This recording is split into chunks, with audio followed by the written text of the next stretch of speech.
بسم الله الرحمن الرحيم. الحمد لله رب العالمين، ثم الصلاة والسلام على رسول الله وعلى آله وصحبه ومن تبعهم بإحسان إلى يوم الدين. إن شاء الله تعالى هل كان عاوة وحان كهل دونا موضوع كسابسا سامينتا عذر كان كورونا فيروس كوفيد 19 وكل هي بقالها صوماليا. انت مركا dhexgelin saamaynta uu ku leeyahay cudurkani dhaqaalaha Soomaaliya waxaan rabaa inaan ka hormariyo muqaddimo yar oo kooban oo ku saabsan factorieska duwalku ay dhaqaalaha ay ku maamulaan ama ay ku kontroolaan kadib waxaan fiirin doonaa saamaynta cudurkani uu ku leeyahay in general dhaqaalaha uu ku leeyahay qaybta u dambeysana waxaynu ku eegi doonaa sida Soomaaliya dhaqaalaha gaar ahaan uu saamaynta ugu yeelan karo cudurkan. haddii marka aan muqaddimada hore ku hormaro dhaqaalaha markay duwalku rabaan inay kontroolaan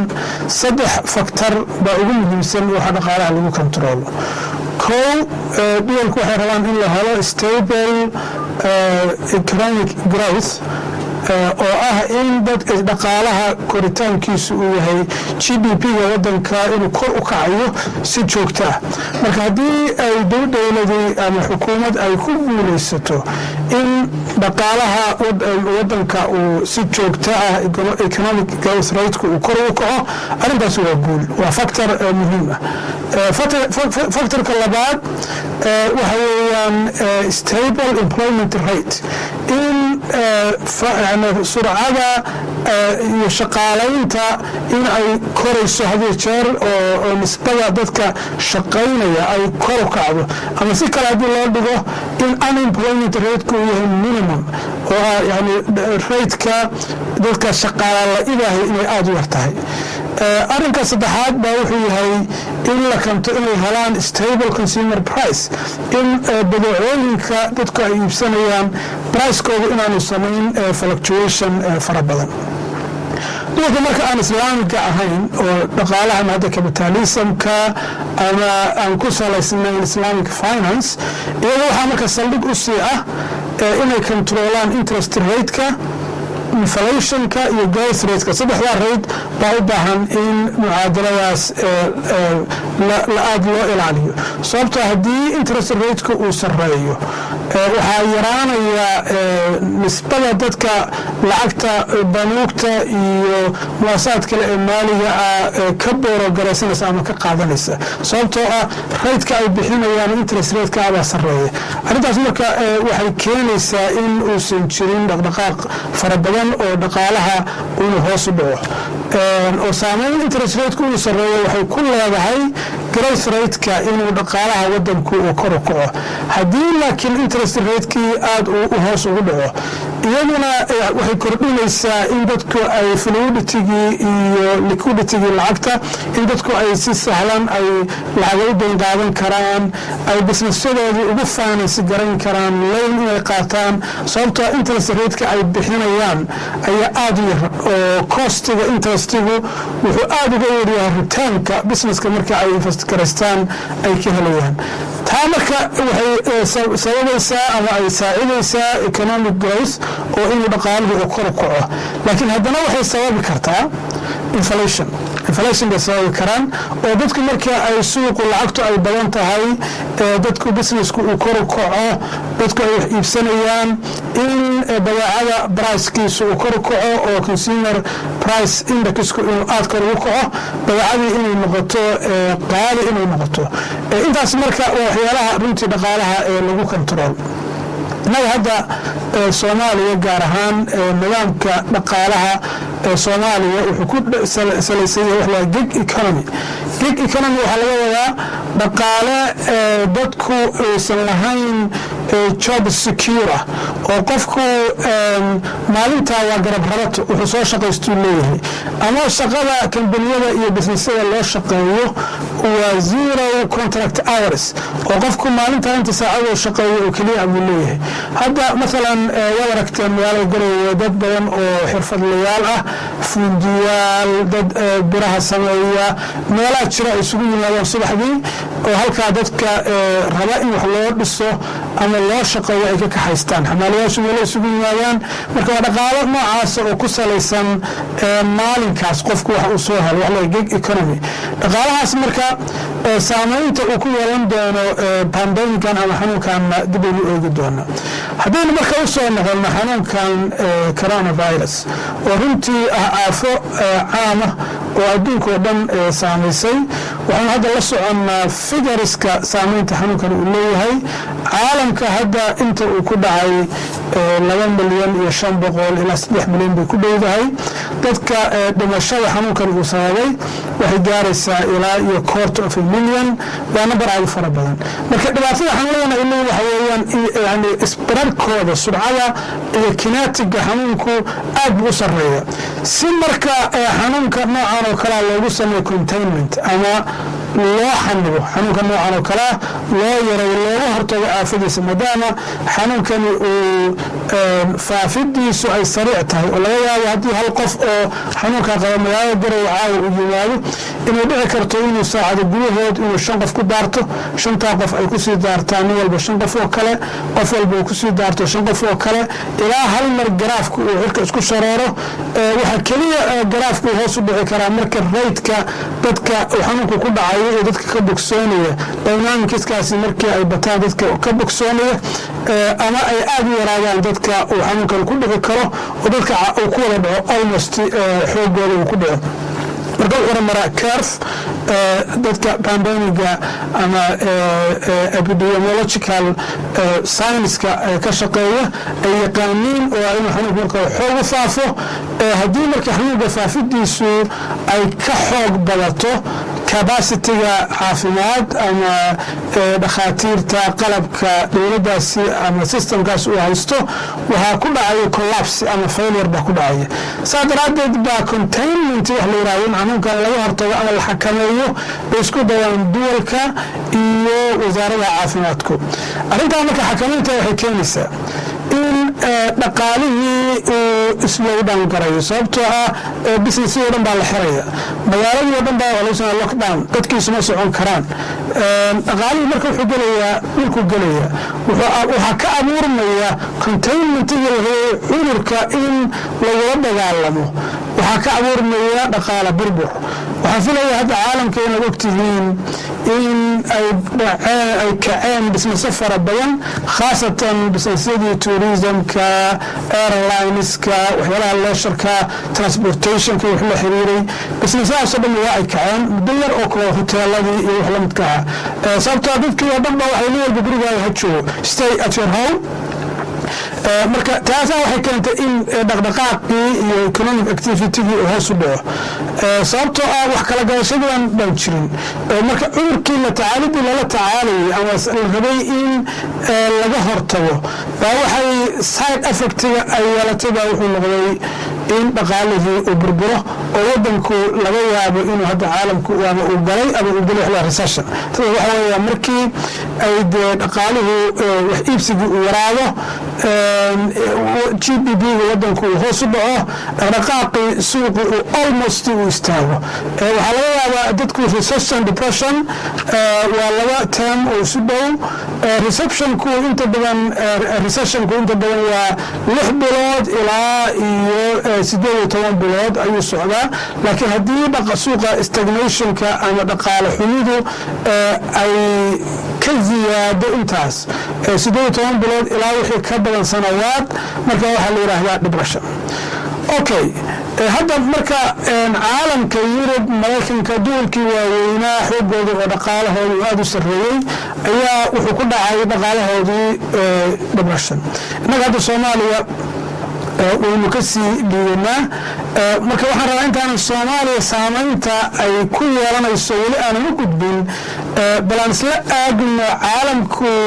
maxay kula tacaalaan markii uu yimaado recession ama depression maxay sameeyaan si ay uga hortagaan ama ay pressure-ka suuqa haysta ay u yani sahlaan oo ay u release gareeyaan pressure-ka sababtoo ganacsigii markuu burburo shaqaalihii baa shirkadkii ay fasaxayaan sababtoo waxay siiyaan male income ma jiro shaqa la'aantii markaas u kacday waxa waxaad la socotaan hadda maraykanka oo keli ah haddii aan tusaale aad ugu soo qaato sababto waa dhaqaalaha adduunka ugu xooga badan horey uma dhicin in muddo yar oo kooban ay iska register gareeyaan wasaaradaha ku shaqada leh 60 milyan oo qof oo shaqo la-aan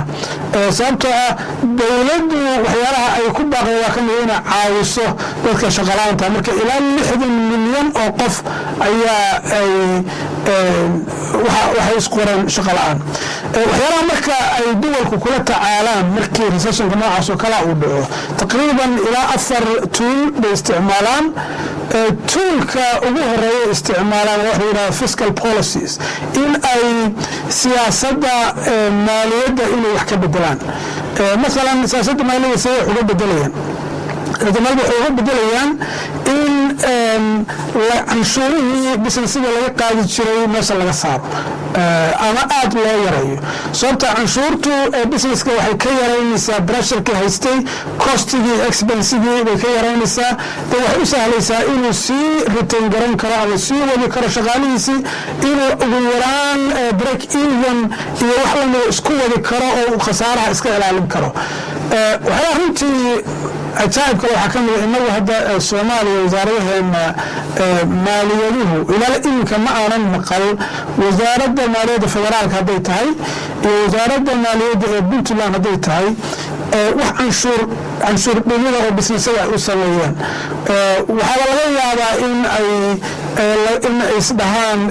ka faa'iidaysta oo bisnesada qaarkood in canshuuro hor leh ama in lagu kordhiyo ama loo abuuro marka waxyaalaha waxaa ka mida ay kula tacaal fiscal policyga in dadkii loo abuuro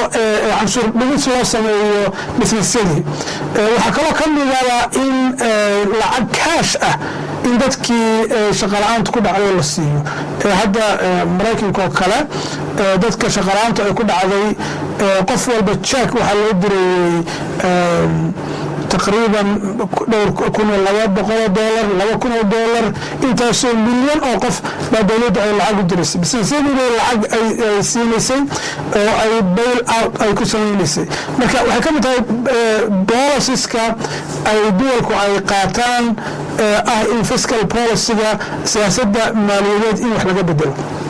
okay waxaa kaloo ka mida in wax laga bedelo siyaasadaha lacagta monetary policies siyaasadda lacagta masalan qaabkeeday duwalku ay recessionka siyaasadda lacagta ay seetuul ahaan bay ugula dagaalamaan waxaa ka mid ah masalan central bankiga oo inta badan dowladaha isagu ka madax bannaan in uu interest rateka uu dhimo hadda Yurub taqriiban EU-ga interest ratekooda waa negative interest rate yani interest rate waxa waa dulsaarka ribowga ee dadku markii ay lacag ay bank ka din qaataan ama institution kale ee maaliyadeed ka din qaataan lacagta la saaro ama haddii qof uu bangi lacag dhigto saving uu samaynayo dulsaarka u fuulayo ee ribowga inagu islaam ahaan ribowdu asalba ma banaana islamic finance-guna ma ictiraafsana kuma dhaqmo laakiin caalamka marka la fiiriyo monetary policy-ga central bank waxyaalaha uu adeegsado waatiin hore usoo sheegnay inay isu miisaamaan factoriska interest rateka inflation rateka iyo growth rateka muqadimihii hore kusoo sheegnay marka waxyaalaha isticmaal waxaa ka mid ah inay interest ratekii ay yareeyaan marka interest-ka la yareeyo waxaa sahlanaanaysa in lacagtii la dayn qaadan karo negative interest rate markuu yahay oo uu minus yahay taa macnaa waxa weeyaan qofkii lacagta dayn qaadanaya baa lacag la sii siinaya يعني والله يا إن دكتور دهان سبب أكرت قف إنه بين قاطه إسلا مركانا العقل السياسي مثلا قف بقى مورجيج بيقولوا كوجتاي نجاتيو تريزات كحكيان إسلا العقل بيقولوا كوجتاي إنه خير بحيه أو بيقولوا أنت وكيل بسيء وخير وقعه صارت يسجل العقل وقدريه صارت مركز وكلا qofka costiga lacagta uu ku haynayo iyo costiga rate-ka uu bixinayo waxa laga yaabaa inay badan tahay costiga lacagta uu ku haynayo marka tooliska xilliga recession-ku dhaco sababta qof walba horeyna lacagta adigu iga qaado markii ay interest aad u yaraado interest rate ama zero u yahay ama negative u yahay waxaa la encourage garanayaa oo la dhiirigelinayaa dadkii lacagta hayay in lacagtii qofku uu iska khaarijiyo oo ila lacagtan aniga ma hayn kara adigu hay oo dadka ay u sahlo inuu lacag ay qaataan isla markaana ay ka faa'iidaystaan ama small business ama wax lamida ay ku maalgashadaan waxaa kaloo ka mid ah haddii ay taasi shaqayn weydo inay haddana central bank ay wax la yidhaahdo quantitative easing oo ah in ay lacag intay generate gareeyaan ama ay create gareeyaan lacag central bankigu in ay lacagtaas iyagu ay suuqii ay nashaad geliyaan oo activity-ga suuqa ay kor u qaadaan ay wax soo gataan yani dadkii bangiyada ka gadanayaan waxaa laga security instruments inay bangiyada ay ka gataan long term security instruments waxyaala la mida inay stock marketkii iyagu ay dowladdii ay central bankiga soo gadanaya sababto waxaa lahaa inay lacagtii uu create gareeyo suuqa inuu geliyo oo dadkii ay abuurto inay bonds ay gataan waxyaalaha noocaas oo kale bay sameeyaan central banks duwalku waxaa runtii nasiib darro ah innaga hadda inaynu Soomaaliya lacagta Soomaaliya dhaqaalaheedu lacagta uu ku salaysan yahay dollar inaga hadda lacagtii dollarka dowladda oo ma daawaci karno economiga wuxuu ku salaysan yahay dollar waxa mid ah markay in dhaqaalaheena indirectly laga xukumo Federal Central Bank of USA sababtoo ah dhaqaalaheena economiga waa dollarization baa ku dhacay in a way dhinac positive buu ka yahay oo wax badan baa lagu soo badbaadiyay xagga consumer price index-ka oo haddii aad aragto xabada biyaha sanadkii hore 0.2 dhalada biyaha ahayd sanadkan waa 0.2 US dollar sababta lacagtii price-kii wuxuu ku fix garaysan yahay US dollar laakiin markuu recession-ku uu dhaco oo dollarkii la waayo inagu central banki dollar daabici kara ma lihin weliba federaalku inta aan ka ogahay dowladda federaalku absolutely wax shilin Soomaaliya ma qaataan canshuuraha kuma qaataan oo wax walba waxay ku qaataan US dollar laakiin Puntland iyadoo wasaaradda maaliyaddu ilaa 30% bay dadka shilin Soomaali cash ay ka qaadaan shilin Soomaaliga naftigiisa haddii la daabici lahaa waxaa laga yaabaa in la isweydiiyo legitimacy iyo sharciga lagu daabacayo sababta lacagta shilin Soomaaliga hadda jirta wadankeenu waa lacag asalkeedu uusan sharci ahayn oo loo daabacay si aan sharci ahayn lacag sharci lagu daabaco Soomaaliya waxaan filayaa waxay ugu dambeysay xilligii dowladdii dhacday Siyaad Barre oo hadda 30 sano laga joogo dadku lacagahan hadda nin meel madax ka ama weelooda ama mararka qaarkood dad ganacsatada ay si sharci darra ay u daabacdeen baa hadda suuqa ku jiro oo dhaqdhaqaaqa marka yaa xaq yeelan doona ama u leh authority inuu lacag hadda daabaco Soomaaliya qiimo intee lacagtaasi ay ka yeelan kartaa US dollarka iyo hard currency-ga waa waxyaalo badan oo runtii mugdi ku jiro isla markaana aysan fududayn marka Soomaaliya marka la eego fiscal policy-guna way ku feelgareeyay oo ma sahlana inuu hadda ma aanan maqal canshuur business-ka laga dhimay ama dadkii dowladdu inuu lacag siinayso oo hadda iyadoo aan dacwoodin oo dowladka federaal ha noqoto ama kuwa dowladda ha noqdaan waxa ay ku dhisan yihiin waa dadka canshuurta ay ka qaadaan iyo business-yada iyadii la rabay inay yareeyaan bay iyadii ku dhisan yihiin marka waa dilemma waa equation runtii aad iyo aad u adag arrinka saddexaad oo ay dowladku ay recession-ka ama depression markuu dhaco toolka ay isticmaalaan oo ay activity-ga dhaqaalaha ay isleeyihiin kor ugu qaada waxaa ka mid ah wax la yiraahdo financial regulation policies-ka inay dabciyaan oo ah xeerarkii iyo qawaaniintii businessyada iyo financial institutionska qabanaya in la yareeyo hadday noqoto mesela amountiga lacagta ay transfer garan karaan haddii lahaa sealing in sealingkii la kordhiyo dowladdii iyo dabaradii ganacsiga hayay regulationskii markii ay xaaladdu normalka tahay in la yareeyo taana marka runtii waa tool kale oo ay duwalku dhisan oo de stablekaahi ay recessionka ama depressionka ay kula dagaalamaan nasiib darro waxaan filayaa innaga dee Soomaaliya aad uma sahlana ama ilaa iminka ma maqal regulations wax laga bedelay Soomaaliya hadda dhaqaalihiisa dowladka IMF-ta iyo World Bank iyo wax la xiriira darteed waxa laga fiscal policy hadda inay completely ay controlayaan ama sovereignty fiscal policy inay hadda ay gacanta ku hayaan IMF iyo World Bank iyo International Financial Fund Agency iyana hoostimaada IMF-ta iyo World Bank marka gacan inay kuma jiraan haddii ay naftuulka naftigeeda ay isticmaali lahayn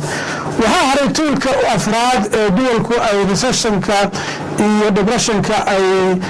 u isticmaalaan si ay uga hortagaan ama pressureka marketka inay ku isgarayaan ama ay ku fududeeyaan kaasina waxa weeyaan social insurance policies dadkii shaqa la'aanta ku dhacday oo unemployed ka noqday in la siiyo welfare benefits in shaqa la'aanta ku dhacday darteed intay qaadan jireen in la mida ama inta ay shaqa ka helayaan la sabeerto garayo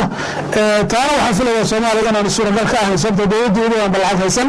iyadoo waa ku dhisan xoolaha yar dadka laga qaadayo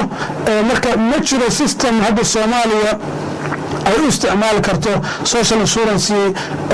welfare policy marka afartii tool ay nimid duwalku recessionka waa kula dagaalamaan si ay u reverse gareeyaan effectiga recessionka wala ajaabku waxa kamid ah carfiga epidemiological carfiga recessionku waa mirror image buu yahay markuu yani recessionka hadii containment uu jirana recessionku wuxuu noqonayaa bad aad wasb noqonaya xumaanaya hadii aanu containment jirin recessionka xoogaa waa fuudaanaya laakiin hadana dadkii waa la'anaya oo wuxuu isku yeelan inverse correlation baa wuxuu ka dhaxeeya epidemiological carfiga pandemic cudurkan faafidiisa COVID-19 ha noqdo ama H1N1 wuxuu doon ha noqdo any epidemic disease iyo recession ku si waxay soo tafaaculan inverse marka inagu hadda afartii tool duwalku ay ku tacaamuli jireen oo dhan dowladaheenu ama ha noqoto federaalka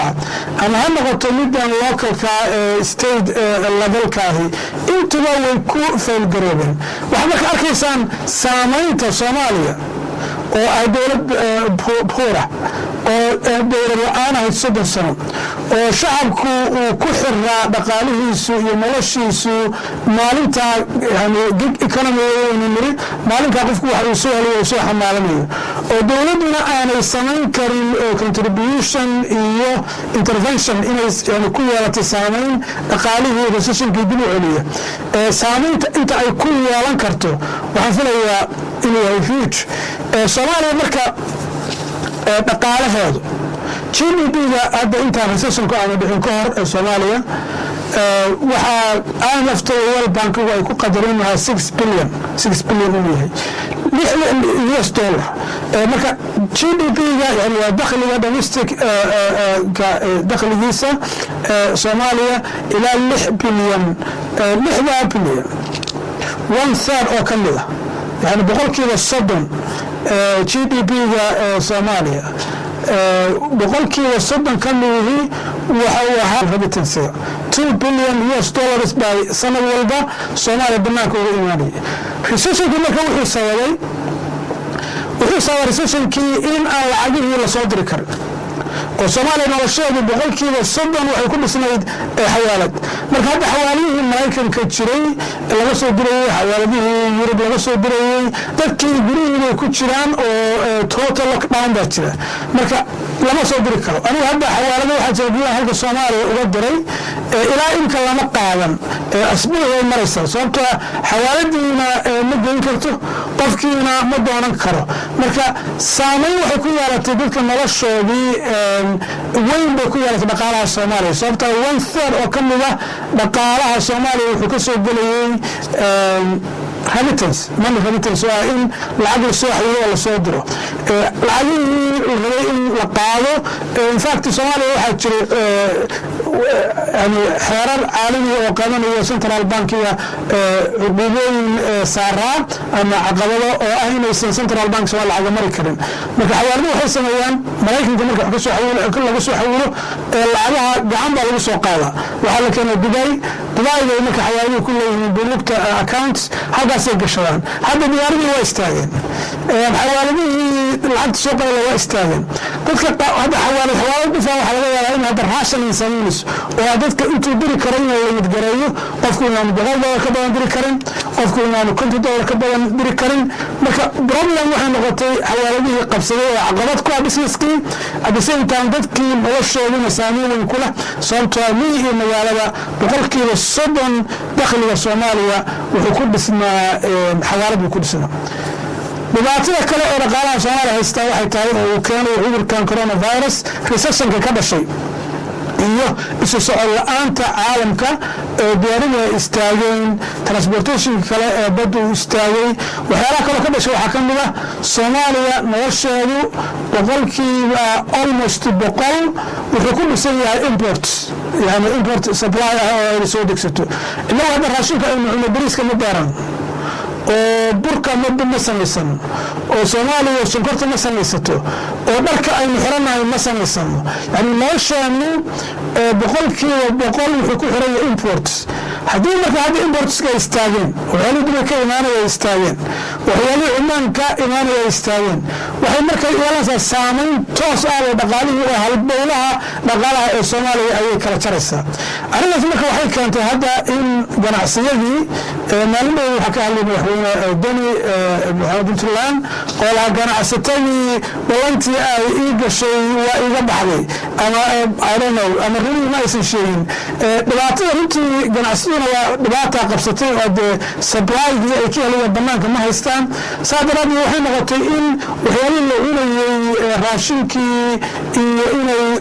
u kor kaco oo boqolkiiba 20 lagu daro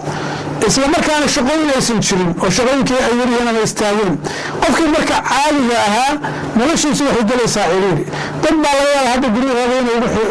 ugu xiran yihiin gaajo darteed iyo cunto la'aan ha u badnaadeen mujtamacan IDP-ga ay Soomaaliya tiraahdo soo qaxay magaalada banaanka taagan degan maalinlahana ka shaqaysan jiray raashinkii markuu isagu shilin Soomaali baa la siiyaa kuma galan karo markii marka raashinkina $1 ku qiimaysan yihiin $1kiina raashinkina waa la kiriyay marka ma uu galan karo waxa kale oo Soomaaliya dhaqaalaheeda runtii saameyn ku yeelatay oo hadda Soomaaliya income-ka soo gala ama dawlad ha noqoto ama shacab ha noqoto waxa kamid ah oo qayb weyn isaguna ka ahaa aid flow waxa weeyaan hay'adaha international ku waxay bixiyaan ama cash distribution ha noqoto ay dibiyada ay siiyaan ama ha noqoto mucaawiniin kale ay keenaan mucaawiniinka marka ay istaageen sababtoo international aid agency lama ogolo inay travel gareeyaan ama ay ka shaqeeyaan hadda Soomaaliya ama dhaqdhaqaaqaan because of the pandemic WHO mar haddii ay tahay pandemic baa jira iyagii marka lama ogolo ruleska ayran qabanayo inay dhaqdhaqaaqaan ama ay ka shaqeeyaan Soomaaliya marka Soroskaas waxa moodaa international NGO lacagaha ay laga heli jiray oo dad badan masaakiin lagu caawin jiray oo dadka ugu tabarta daran ama ugu liita waxa moodaa Soroskaas hadda inuu daray aad garoobay ama uu qalalayo arrintaas marka waxay keenaysaa iyaduna in unemployment awal baa iska liidatay unemployment rate-ku inuu irka isku sharaaro iska rocket uu sameeyo saameynta kale oo Soomaaliya hadda waxyaalaha ay soo saarto oo domestically waxyaalaha inagu aynu exportiga aynu dhoofino lafdhabar waxa oo ah livestock ama xoolaha lafdhabar ah xoolaha waa istaageen hadda maalinta Ilaahay fadligiisa waxa lagu dhaqaaqay dhimaan Kenya Sacuudiga oo hadda dekada Boosaaso ay ku dhaqaaqaysay iyo laga yaabo UAE laakiin hadda xajkii laftigiisa oo xoolaha Soomaaliya boqolkiiba 90% iyo wax la mida loo diri jiray oo qaadan jiray xajkiina aafadaa darteed sanadkan waxaan qiyaasayaa inuusan xaj jiri doonin xaramkii waxaa loo xiray saad ogtihiin aafadatan si dadku aana ugu faafin weli ma aynan maqal ilaahay subxana wataala waxaan ka rajaynaynaa inaysan dhicin weli ma aynan maqal xajkii in la furay oo sanadkan uu jiri doono haddii ay marka xajkii uu istaago sanadkan laa qadar allah oo runtii de musiibo weyn oo diini ah oo sharci ah haddana dhibaato iqtisaadiya ay leedahay oo dhaqaale xoolaheenu waxaynu ka gedi jirnay khaliijka xoolaha arafada iyo awdaxiyada ayaa in badan soomaaliya xoolahooda la geen jiray taasina runtii waxay noqotay dhibaato weyn oo soomaaliya soo food saartay marka waxaan filayaa haddii marka aan isku soo ururino aafada covid-19 soomaaliya dhaqaalaheeda waxaan odhan karaa dhabarkii ka jebisay ama halbowlihii uu ku dhaqaaqayay ayay ka goysay sababtoo ah afartii tuulaynu caalamka rasuulka oo kula dagaalama ma samayn karna waynu ku feelgaraynay midmid baynu waana laasgaraynay sidaasoo kale sourceskii incomeka soomaaliya uu ku dhisnaa ama ha noqoto xawaaladii oo 30% ahayd oo aad u yaraatay ama almost istaagtay ama ha noqoto xoolahii aynu dhafin jirnay oo ciriiri garay ama istaagay ama ha noqoto international aidkii aynu ka heli jirnay oo daraad garoobay ama ha noqoto food security-ga inay cuntadii ma beerano waxaa laga yaabaa hadda gobolladu inay taas ku kala fiican yihiin oo gobollada koonfurtu wax iyaga ay beertaan oo masako ay beertaan ama haruur ay beertaan ama galley inay ka dhigtaan shuura ama mushaali ama soor ama wax la mid ah laakiin gobollada tan hadda waqooyi iyo gobollada waqooyi bari inta badan raashinkooda ama qutul qaalibkoodu sidaynu ognahay waa bariis bool sonkor iyo wax la mid ah dhammaanna waxaynu kala nimaanaa banaanka waxa ka yimaada bangladesh sri lanka meelo fog bay ka yimaadaan duwalkii hadda xataa soo saari jiray burka sida asinka inay tahay uzbekistan iyo wax la midka ah waxay xanibeen in burkii ay samayn jireen inay la dhoofiyo oo sababtoo ah haddee iyagiiba laga yaabaa inay consumptionkii ay u baahdaan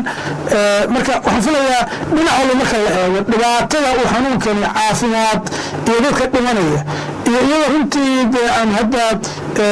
laga samayn taxadarkii loo baahnaa oo suuqu iska furan yahay dadkii ay iska socdaan haddana dhibaatada caafimaad waxaa moodaa hadda inay badan tahay at the same time dhibaatada dhaqaale oo abuurayna xajmigaas aad aragteen oo hadda aynu all indicatorskii lagu cabiri jiray oo dhan waxaad moodaa inaynu ku fashilanay hadday tahay dowlad local government ama hadday tahay state level government ama hadday tahay central iyo federal government level intuba waxaad moodaa ilaa imika inaanay muuqan intervention ay yeelanayaan iyo qaab ay kula tacaalayaan intaas baan kusoo ururinaynaa sessionkanan ku saabsan saamaynta iyo impactiga uu leeyahay covid-19 dhaqaalaha soomaaliya uu ku leeyahay رمضان مبارك وجزاكم الله خيرا. السلام عليكم ورحمة الله وبركاته.